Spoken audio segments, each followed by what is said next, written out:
Question I got from a 70.3 woman athlete who said, I just cannot get going on the bike. I find that I have periods where I'm on and then I really fall off. My power drops off, my speed drops off. How do I get faster? And I want to set the table by telling you in the first 10 miles you should be doing these 5 things. And one of them takes place before the actual gun goes off.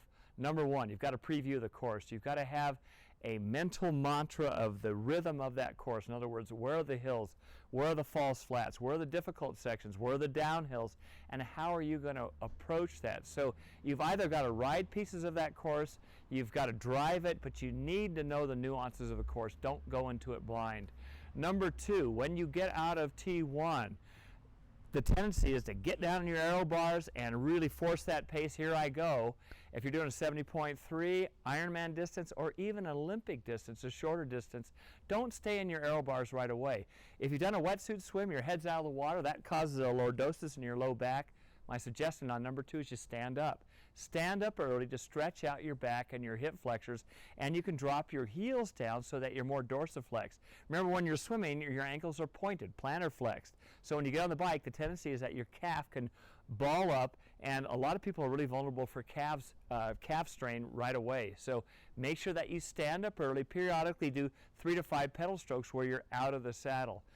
Number 3, do a physical inventory. In other words, as you start off, what's working well? Well, first off, you want to make sure that you're engaging your gluteal muscles. So you may need to shift your seat, your bum back a little bit on the seat to allow yourself to activate those glutes. Look at your quads also. I always tell people, you're down here, take a look at them. Make sure you're getting good fire in action. Your knee, foot, hip are all in the same alignment, but the glutes are initiating that downstroke.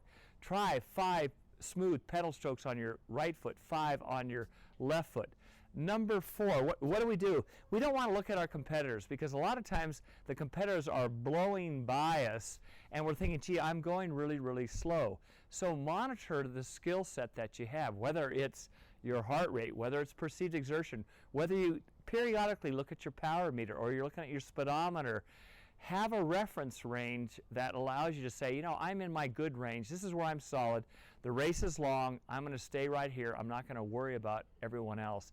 Number 5, and it seems kind of simplistic, and I've mentioned this many, many times, make sure that you maintain that faith in yourself that you're going to have a good leg. And I know that seems kind of fluffy, but a lot of times we let it go and say, gee, my legs are heavy, my breathing feels impaired, oh, I just feel off today, and you can talk yourself out of it. And really in that first 10 miles of the bike that's where you establish that great mantra that, hey, I'm going to have a good day, I just don't know how good it's going to be.